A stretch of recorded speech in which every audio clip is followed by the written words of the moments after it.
So yun mga Dabarkats, mga kabiyaya, isang mabiyayang araw po sa ating lahat. At ayun, bago ho natin to simulan tong video na to, no, ako po ay nagtanggal pa ng muka. Ako po ay nagpapasalamat yan, syempre, kala yung mga sa lahat ng mga bumati sa aking kaarawan. Yung mga legit Dabarkats supporters natin dyan. At happy birthday din sa asawa ni Kuya Lori Del Rosario na si Mama Rose Villanueva Villaflor. Wait lang, double check natin ha. Baka di natin may ayos ng shoutout at baka tayo ay masayang pamasko. Wait lang. Anong pangalan na? Yan kay Ate Rose Villafuerte na asawa ni Kuya Lori Del Rosario at sila Kuya Armin, Patricio, Ate Irene, yan sa pagregalo. May binigyan nila ako ng sapatos, ang ganda. Ang ganda. Tapos siyempre yung sa sombrero din, ang dami, no? Ang dami nilang binigayan. Kuya Armin, Ate Irene, yan, Patricio, maraming salamat. Yan kina Mami Rena Baher, sa lahat ng mga supporters din natin dyan. Sino pa ba? Wait lang slow down ako ha. Saan na yun? Shout out din kay sino to, sa ka-birthday ko. Ngayon ko lang din pala nalaman na ka-birthday ko siya, no? Si Batang Maynila Toits. So ako po 30 na ako ngayon. Ako po isang taon na lang, wala na ako sa kalendaryo. Parang ganun pala yung pakiramdam, no? Oo, na mawawala ka na sa kalendaryo, parang ayoko na ituloy. Pero yun, thank you. At siyempre sa lahat din ng na siyempre sa tito, mga kapatid at sa tiyahing ko, pinsan na pumunta dito sa aking munting bahay. Dito sa Taguig na dumalaw sila. Yan, maraming salamat. Wala naman masyadong handa. Kasi siyempre hindi naman tayo big timer.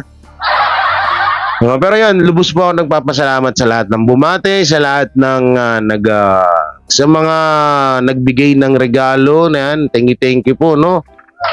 At sa mga ongoing pa lang yung regalo nila, nandiyan sa description yung GCash ko. Yung mga dyan, yung ongoing yung mga na late, no? Pwede pa kayong humabol hanggang ilang buwan pa to. Yan, shoutout sa TBJ Defender din, yan, kala Utol Crisulot, kala Utol Tita Messi, Jake Magnus, yan, kala Real Talk Chicago, nakalimutan ko ba? Chris Ulo, yan, si Utol Chris Ulo, magbago ka na. Na hindi tinupad yung kanyang pangako sa akin. Shoutout sa'yo. Nagantay pa ako. Joke lang. Okay lang yan. Yan, thank you sa lahat. So ito, pag-usapan ho natin ito yung walang katapusan. Alam niyo, nagtataka ho ako dito sa tawag dito sa GMA sa mga at sa Tape INC, no, lahat po ng pro page ng GMA, ng Tape, nagtataka ko ako bakit ang bilis nilang maniwala sa fake news. Ang bilis nilang maniwala sa fake news, grabe. Ultimong yung tinatawag na isang post lang. Ito kasi yung ginagawa ng mga vlogger sa kabila. Yung mga pro page ng GMA, halimbawa, gagawa sila ng isang post na kaso ganito, na sabi daw ng IPO, ng IPOPIL, no, sabi daw nila ganito, ganyan, tapos ipopost ho nila. Pag na-post na ho nung isang page, susundutan po ng mga kasama niya. Tapos doon nila inuubog yung mga utak ng tao na inaano nila na yung minamind conditioning nila na para maniwala dun sa ano nila sa kanilang post. Na kahit alam naman natin na fake news, no? Kaya nga sabi ko nga ho sa inyo, hindi na ho ang mga netizen, hindi na ho kaming mga vlogger, so, hindi na ho kami yung naninira or sumisira. Totoo sin, hindi naman namin talaga sila sinisiraan kasi totoo lang yung sinasabi namin. Ngayon, eto, sila na mismo, sila din yung sumisira sa kanilang grupo. Katulad doon yan, nung mga vlogger ng tape, kung ano pagsasabi, kaysa ganyan. Tapos yung mga pro page ng GMA7, ginagawa na kung ano-ano yung Tito Vic and Joey, meron pa, may palapi-lapid na pa. Pero okay lang yan, tuloy mo lang yan at basta ayoko na lang magsalita pero ongoing na siya. Alam niyo minsan nakakaano rin no, yung ginagawa niyo na nilalagay niyo ng lapida, tapos nilalagay niyo yung mukha ni Tito Vic, ni ano doon, ng Tito Vic and Joey, no. Alam niyo sa kadalasan yung mga gumagawa ng ganyan, yan pa yung mas nauuna. Yung pala hiling kasi isang tao na mamatay ka na sana, ganito, ganyan. Sila pa yung mga nauuna, yung panay hiling ng ganun. Ay nako, ayaw ko na lang sa'yo, Dudong. So eto, mapunta na tayo dito sa, may papanoorin ho tayong video. Eto kasi isa din po ito sa ano etong tao na to, isa din po ito sa tinatawag na, alam mo yun, yung si propaganda to ito yung leader. Leader na hindi mo maituturing na leader. Etong si Arn. Maganda ng pangalan mo, Arn. Kapag tinanggal mo yung R sa Arn, ang sagwa lalo ng pangalan mo. An. Ito kasi, totoo sinayo ko na talaga rin tong patulan. Kaso nga, dahil boring tayo, at gusto nating medyo tumawa, gawa ng may hangover pa nga ako Gusto kong gusto kong makahanap ng mapagtripan, diba? At gusto ko rin na may yung tipong tumawa naman muna tayo. So ito, pagtripan natin tong vlogger ng Tapayensi. Kasi paano ko ba sinabing pagtripan? Alam nga naman seryosohin natin to, nonsense naman yung mga pinagsasabi. Pero may mga propaganda niya hanggang ngayon, nasan niya? Yung mga sinasabi niyang ABJ, nagpo-propaganda, mind conditioning. Wala naman siya napatunayan. Sa halip nga, sila nga talagang gumagawa ng ganun. Diba? So panoorin natin to, no? Si Arn. Pag tinanggalan mo ng R yung Arn, iba na yung tunog. An na. Ano pa to? Nakaharap pa sa TV, Parang kukunin ka ni St. Peter, Minsan wag kang tatapat sa TV or sa liwanag para ka nang kukunin ni St. Peter. Minsan pa naman nagchat-chat sa akin yun. Sabi niya, "Hoy, yung mga vlogger doon sa kabila, kamusta na?" Sabi ko, "Yun, kung ano pinagsasabi, laging nalilipasan ng gutom ka ako." Wag mo muna. At kailangan pa namin sila kasi minsan pag boring kami sa buong maghapon, buong isang araw, sila yung bubuo ng araw namin. Dahil sa katulonggisan nila, natatawa kami sa kanila. So, panoorin natin, no? Mga kapuso, so katulad ng ating title ng ating live, ang pag-uusapan po natin, sige. ay tungkol po umubo pa. sa IPO or IPO Philippines decision. Decision, eto na. Naman nakarang araw, tandaan nyo last Wednesday, no? Okay. Nagkaroon po ng press conference ang Tape Incorporated sa pangunguna ng ating legal counsel and spokesperson, Attorney Maggie Abraham Garduque. Napanood namin yun. So, meron po ako mga clippings na ginawa. Clippings. Tungkol dyan sa press ko ni Attorney Maggie last week, no? Okay. Kasi napakahaba ng video. Oh. Tapos yung audio natin nung nag-live tayo nung nakaraan hindi ganun kaganda, no? So para mas maintindihan nyo, naglagay din tayo ng mga clippings ng video. Sige na, tagal mo, puro ka daldal. Diniscuss, okay?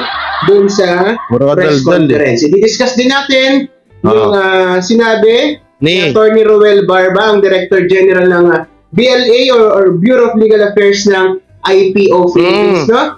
Pinablish ng ating kaibigan na si Sir Procnoy. Okay? I-discuss din po natin yan. Yung kanina sinasabi ko ng mga pa-fake news na halimbawa magpo-post tapos papaniwala, sasangayunan ng mga kagrupo nila. Yun yung si Poknat. Yun yung ewan ko ba bakit tinawag silang pro page, no? Kasi pag tinawag kasi na pro, magaling yan magaling, basta pro, di ba? Pero ano kaya pwede natin tawag sa sa mga page na bumabanat sa Tito Vic and Joey? Comment nyo nga dyan. Pangalanan natin sila. Kasi ito, the longest vlogger to The longest vlogger ng the longest running noontime show. Or the Colorum. Yun pala para ano ba yung sinabi ni Kuya Lori sa akin? Ano yung tahanang pinakawalang respeto ba yan? Pero ayoko nun, mas maganda yung The Colorum Show. Di ba ang ganda? Ganda ng pangalan. Okay, tuloy natin yung pagsasabi nito. Kasi para tablahin yung mga pinapakalat. May nakalimutan ako, yung pala. Tawag dito, yung nagpo-post sa mga fake news, yun yung yung binabanggit nitong ni Arn. Tapos ang technique nila, kapag na-post na nila yung video, no, kapag or kaya na-post yung video, na-post na yung kung ano yung pinagsasabi nila, sasangayunan naman ito ng mga tulonggis na to. Hirin nyo kung talagang totoo pinagsasabi nyo, di sana ang dami naniniwala sa inyo. Hina mo, kahapon pa tong live mo, 500 views lang. Tapos yung like nasa lang, 50. Ano ba naman yan? Doon pa lang wala na laglag na, alam ng, kasi hindi naman tanga yung mga viewers para paikot-ikutin nyo no? Tutusin kaya ako lang naman to pinapatulan dahil boring ako. Naboboring ako, kailangan ko ng minsan libangan, ganun. So eto tapos ito pa malupit diyan, lagi nila sinasabi na daw yung kami daw yung puro pa fake news. Paano hindi nga naman paano nila nasabing puro kami pa fake news? Unang-una binabalita yun. Samantalang ikaw nga ibinalita na sa GMA, no? Ibinalita na sa GMA na nanalo na ang Tito Vic and Joey. Sabi mo propaganda? Sympathy? Sipain kaya kita para maintindihan mo yung sympathy. Ano ba meaning na sympathy, Arn? Kapag nagpapagawa ka ng bahay, meron ganun. Joke lang, ang pangit yung joke ko. Tuloy natin. Ating kaibigan na si Sir Procnoy. Okay? I-discuss din po natin yan. No? Kasi para tablahin yung mga pinapakalat na mga fake news ng kabila. Okay? Tapos, kami pa talaga yung fake news, Akalain nyo yun, no? Nag-post, hindi galing, itong mga to, may sarili silang, may sarili silang paniniwala. Lahat naman tayo may sarili-sariling paniniwala Yung sa kanila, ang ginagawa nila, kahit hindi nababalita sa TV, yun yung papalabasin nila. Yung tipong sila yung gagawa, tapos sila lang din yung maniniwala. Diba? Ang lupit, diba? Ganyan katatalino ang mga longest vlogger ng TPINC. Tapos sasabihin kami daw fake news. Tingnan. Okay, tuloy na nga natin para tuloy-tuloy. Gusto niyo pag-usapan natin bukod dyan, update din sa iba't ibang segments din ng Itbulaga. Okay, simulan na natin sa press con na ginanap noong nakaraang Tuesday. Dami ng viewers So, nun eh. nabasa nyo na siguro yung iba't ibang Sobrang daming viewers na, nasa 72. yung mga video na in-upload ko. I-summarize or i-recap lang po natin yung naganap na Summarizer. press conference last Tuesday. Regarding po yan, dun sa cancellation ng trademark registration ng Tape Inc. na hindi pa final, ulitin natin, hindi pa po final, at tungkol doon sa appeal ng Tape Inc. sa trademark application naman ni Joey De Leon. Okay. Partida, no? May binabasa pa siya. Di minsan na nagtataka ako, no? Isa lang naman, yun lang naman yung itatopic mo. Yung about sa IPO, sa IPO PIL na issue about Itbulaga trademark versus Itbulaga trademark TVJ versus Tape INC. Tapos may mga kodigo pa kayo. Nakasalamin ka pa, mukha naman genius. Di nagtataka lang ako kasi ako never ho akong gumawa ng kodigo or may binabasa ako sa vlog ko. Wala, hindi ko ginagawa yan. On the spot ako kung ano yung sasabihin ko. Yun na yun. At kung ano man yung hininain ko at galing naman dito yun, hindi naman galing dito. Bakit kasi pag gano'n yung puro yung bunga nga. Tapos, nga. Alam niyo yun. No? Kaya minsan nagtataka ako sa ibang mga vlogger na gano'n. May mga kodigo sila. Ewan. Baka mahina yung IQ. Appeal na po ang kampo ng Tape Incorporated last Tuesday. Okay? Okay? Tapos Wednesday po, nagkaroon po ng press conference. Sige. Hindi po Okay. Ang mga diniscuss po doon, isa sa mga gusto kong i-discuss rin sa inyo, ay yung 5-year rule on trademark cancellation and the Pag-asa Supreme Court ruling. Okay. Ang sinasabi po doon sa 5-year general rule on trademark cancellation, na kapag nag-file ka po ng trademark, tapos nag-grant na po yan, meron lang pong 5 years, no, para mag-oppose ang kahit sino na gustong mag-oppose sa trademark registration mo. After that, dapat deemed, na po yun, registered na sa'yo. Okay? Panghabang buhay na dapat nakarehistro sa iyo yun. Wala na dapat mag-oppose. Okay? Sa kaso po ng Pag-asa, no? Supreme Court ruling, after 7 years nag-file ang petitioner ng petition for cancellation ng trademark. Ano po ang sinabi ng Supreme Court dito? Excuse. Sinabi po ng Supreme Court na after 7 years ka lang nag-file, that is tantamount to abandonment of right doon sa trademark registration. Yan po ang sinasabi ni Attorney Maggie. Ngayon, ang TVJ po, nag-file po sila 10 years. Okay? 10 years after mag-file ang Tape Incorporated ng kanilang registration para sa pangalan or sa trademark ng Itbulaga. Kung yung Pag-asa ruling nga po, 7 years lang, hindi tinanggap ng Supreme Court, no? For a general rule, dapat itong sa TVJ, yung kanilang opposition dito sa trademark registration ng Tape Inc. ay dapat hindi na rin or kumbaga ibasura na rin. No, kasi ito nga mas matagal pa, 10 years. Ibasura na daw. Ay po, Phil, inuutosan kayo ng vlogger ng Tape INC na dapat daw ibasura nyo. So, ibig sabihin, mas marunong pala siya. Bakit hindi ikaw yung umapila dun? Dapat mali din ng Tape INC. Dapat hindi si Attorney Maggie Abraham ang kinuha niyong attorney. Dapat eto si Arn. Kasi parang alam niya lahat eh. Kasi sabi niya, 10 years yun, dapat ibasuran na rin. Dapat ikaw naging attorney ng tape. Oo. Sayang yung katangahan mo. Sayang dapat yan. Pinagkakakitaan mo yan. Sabagay, kung may kita ka naman sa, ewan ko lang sa channel mo hindi. Kasi, vlogger ako, alam ko naman din na kapag wala kang views, nga ka rin dyan. So hindi na lang namin alam kung saan ka kumikita, kung bakit mo inaaksaya yung oras mo sa pagbablog or pagdidepend sa isang bagay na wala ka rin naman din napapala. Hindi lang natin, baka malay nyo, may ano kayo, monthly allowance, ganun. Oh, dati ito kinukuha nyo, tape INC. Oo, itong attorney na ano, ito gawin yung attorney. Oh, baka manalo pa kayo.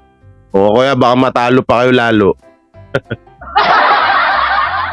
Ito ha, 10 years kumpara sa 7 years ng Pag-asa. Okay, yan po ang isang point na ni-raise ni Attorney Maggie sa ginanap na press conference. Isa pa, ano ba yung mga basis para sa trademark cancellation?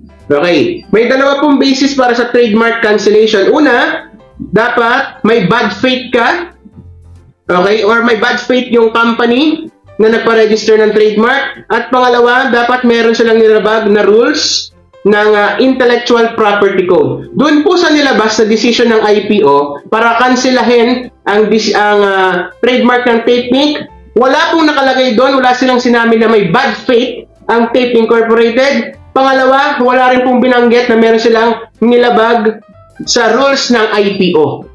Okay. So, technically, wala po dun sa dalawang category na basis ng trademark cancellation, wala po doon nakalagay sa rulings. Sabi ko sa inyo, ipo eh. Oo, ipo. Kung sino man yung pinaka-head po ng ipo, bumaba ka na ng IPOPIL.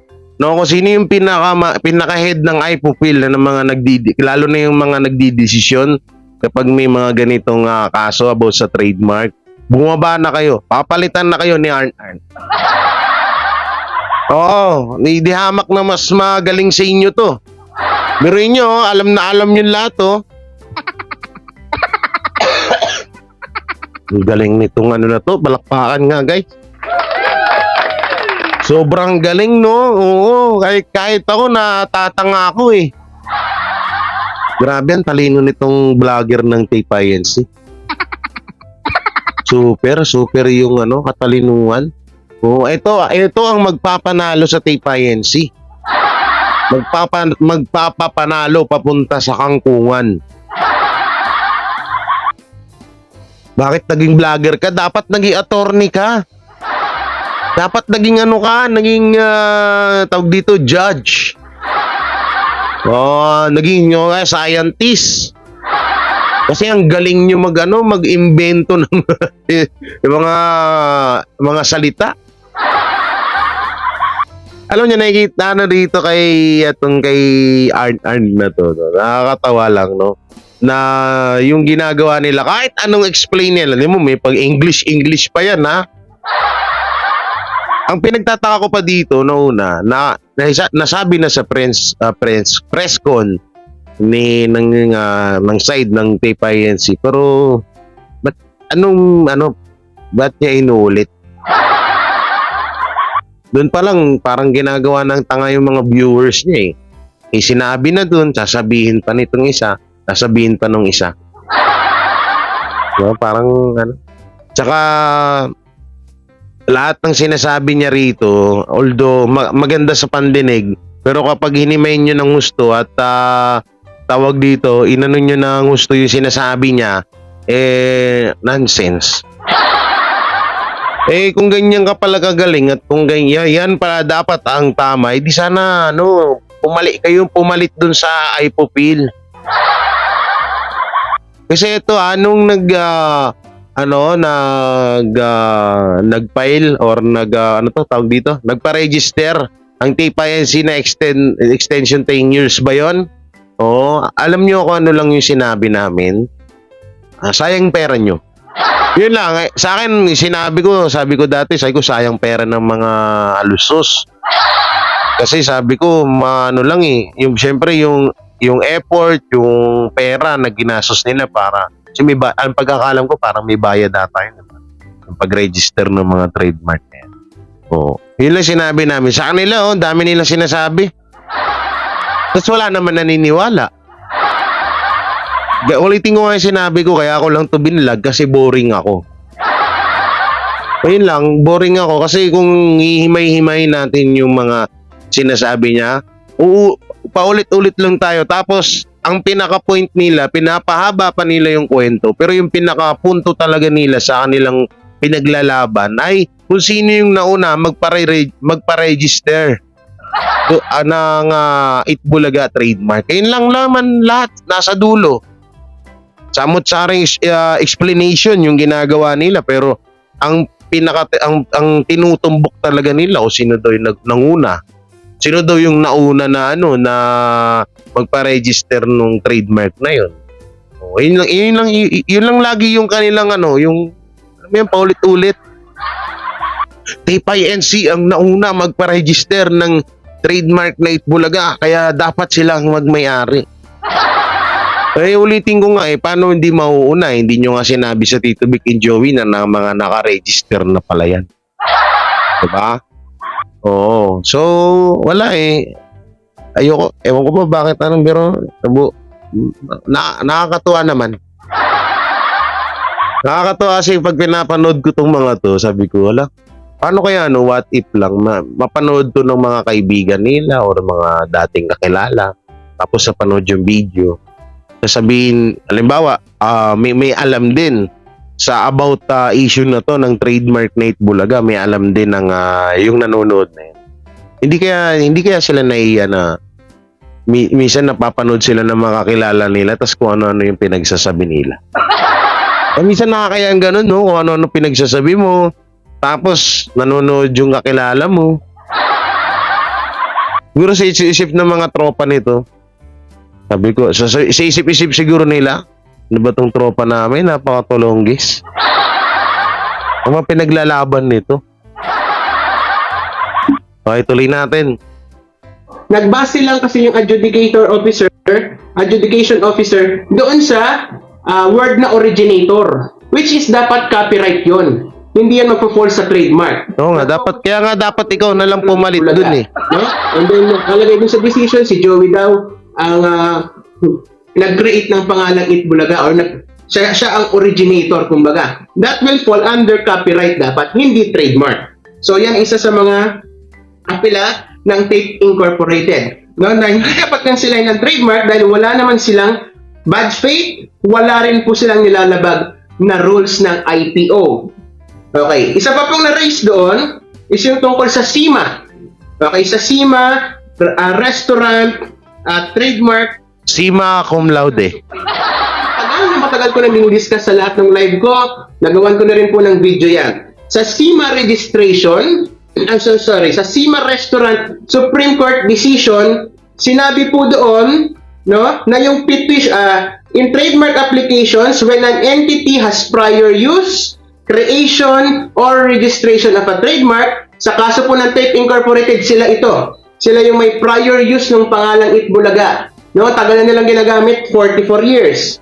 Okay? And the applicant has knowledge. Sino po yung applicant dito sa case ng TVJ? Si Joey De Leon po ang applicant na sinasabi. So, ulitin natin. Ibahin natin ang terms, okay? In trademark applications, Tape Inc. has prior use, creation, or registration, and Joey De Leon.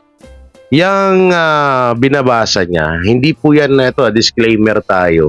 Yang binabasa niya dyan mga kadabarkads, ano po yan? Post ng kasamahan niyang tulonggis na page. So ngayon, babasahin niya yun, papakita niya sa mga tao. Yung iba naman nangangakala galing yang info na yan sa IPO, sa IPOPIL, o post ng IPOPIL na ganito ganyan. Tapos babaliin nila yun. Di sana nga, sabi ko nga sa inyo, kayo na lang dun sa IPOPIL, pababain nyo yung leader dun. Total, mas kayo mas may alam kayo kaysa sa kanila. Diba? May alam kayo. Ngayon, eto na nga yung about po dun sa maaaring mag-apela ang tape, pwede po kahit ilang beses. Karapatan po ng Tape INC na mag-appeal ng kanilang about dun sa kaso na sa issue ng trademark na Itbulaga. Karapatan nila yun, wala akong nagpipigil dun. Ang pinagtataka, ang inaano lang namin dun, yung paulit-ulit na apila, basura ulit basura. Tapos yun nga, mabalik tayo doon sa sinasabi ko, yung binabasa nito is yung post ng kasamahan niya. So, syempre, post ng kasamahan mo, lahat ng post ng kasamahan mo, panig yan sa tape. I-try mo na, ibasa mo dyan sa live mo, yung post ng Ipopil talaga. O, tapos questionin mo siya. Questionin mo, sabi mo, bagay, question niya naman Dapat daw hindi ganito, dapat daw hindi ganyan. Kaya sabi namin, ano tong mga vlogger ng KPINC? Parang nasobrahan na ata sa katulonggisan. Saka yung fairness tignan mo tignan natin. Yung mga nanonood sa kanya, ito mo, isa lang ata ng pangalan. Puro mga robot pa. Baka sabihin nyo, Jay, dapat doon ka sa topic. Oo, andun na tayo sa tinatawag na topic. Pero tingnan nyo Has not kung, ito. Use, creation, or registration. Ito po ay ikinokonect ako para manahimik ka, ang ingay mo. Ito biruin mo, 19 share. 19 share, 19 katao ang nag-share. Tapos hindi ko makita yung yung reaction, yung emoji, puro tawa po. Tapos ang views 3,000. Tapos 1 day ago. Ibig sabihin, tingnan mo may mga comment dito. Basahin natin yung mga comment. Ito mga comment. Sir, galing daw magsalita, explain mo ng mabuti. Galing mo daw magsalita, explain mo daw mabuti. Shoutout daw kay Kuya Richard mo. Ilan yung nag-comment? 4 lang yung nagko-comment. Doon pa lang isipin nyo kung talagang nasa tama yung pinagsasabi nyo. Kahit na supporters ng Tito Vic and Joey ang nanonood sa'yo, kapag kapag napapanood nila yung video mo at talagang tama naman at andun naman talaga yun sa tawag dito sa post or sa update ng Ipopil, maniniwala at maniniwala kahit na supporters ng Tito Vic and Joey yan. Kaso nga hindi nga tanga ang Dabarkads Hindi sila bobo na alam nila yung totoo. Kayo wala na, simulat sa pool, puro na lang kayong imbento diyan. Kaya itong mga netizen, itong mga supporters ng Tito Vic and Joey, hindi rin natin masisisi ba't hindi nyo sila mapaniwala. Tingnan nyo kami dito. Ito na lang. Anong pinagkaiba namin? Ang dami. Bukod sa naliligo kasi kami, minsan ako 5 times sa isang araw ako maligo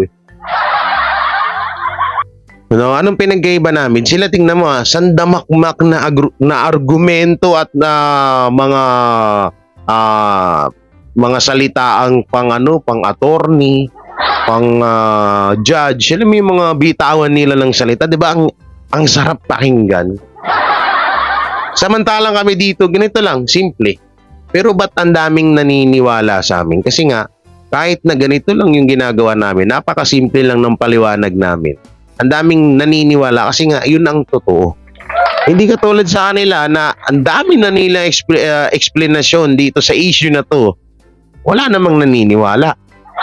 May pa English pa. Hindi ko nga makalimutan yung propaganda, sympathy, mind conditioning. So, di ba, ang sarap pakinggan ng mind conditioning. The Joey De Leon is the mind conditioning of... di ba? Gagaling nila mag-English, gagaling nila magsalita. Pero kung i-main nyo ng gusto, nga. Wala. Nonsense, paulit-ulit lang yung topic. Tapos, poop. Ang daming sinabi, biglang ang pinaka-point lang pala ay sila daw ang nauna nakaunang magpa-register ng trademark na Itbulaga. 'Di ba? Ang haba ng sinabi nila pero bandang huli doon din pala babagsak. Doon lang pala babagsak. Kaya minsan ayaw na namin talaga patulan yan sila Kasi nga sabi ko pinatulan ko kasi boring ako. Wala tayong mapagtripan napakaikli pa lang nung pinanood ko. Kasi nga, wala nga pa, boring nga lang ako, ulit na tayo Apakaikli lang nung video, ilang ano lang yun. Parang 1 minute ko lang ata pinanood, wala pa nga ata. Parang nasa seconds pa lang. Pero tingnan mo, naka 30 ano na tayo, minutes na tayo. So yung mga Dabarkads, no? So hanggang dito na lang yung video natin at anong may kukomento nyo. Malamang inis na naman kayo. Sabihin na naman ng ibang Dabarkads, Jay, kung kuha mo inis mo, ang inis ko. I-comment nyo lang po dyan sa baba, no? At syempre, don't forget to like, share, comment, and subscribe sa ating YouTube channel. At pakipindot na lang din po yung bell button para lagi tayo updated sa ating mga video araw-araw. So, nagpahinga ako kasi birthday ko. Araw ko naman yun, no? Kahit nga live, hindi ako nag-live. Kaya, ayun, at ulitin ko, maraming salamat din po ulit sa mga bumati at sa mga nag-effort sa aking kaarawan. At syempre sa mga ano rin sa mga nagluto ng pulutan namin. Thank you sa lahat-lahat. No, maraming salamat at sa mga legit supporters ng Dabarkad sa patuloy na sumusuporta sa mga TBJ Defender. Yan, thank you. Maraming salamat po talaga. Grabe yung kung ano yung init ng suporta nyo sa Tito Vic and Joey, ganun din po yung ginagawa nyo sa amin. Hindi kayo nagsasawa kahit na alam ko sawang-sawa na rin kayo sa pagmumukha namin eh. Kaya maraming salamat talaga. So yun, hanggang dito na yung video natin. Ingat po kayo palagi. God bless and peace and bye-bye. Sila ang TBJ Defenders. Pagtatanggol ang katotohanan sa mga bashers. Tunay ang kanilang dala, katotohanan talaga. Ano mang sabihin nyo ay di yan sa kanila uubra. Mga salita nyo na di katotohanan. Sila ang patunay na merong katotohanan. Wala silang kinatatakutan, basta nasa tama kanilang paglalaban. Ang TBJ ay kanilang susuportahan. Sila ang defenders na laging nasa likuran. JD Barra, Jake Magnus, Chris Ulo, Tita Messi. Sila ang nandyan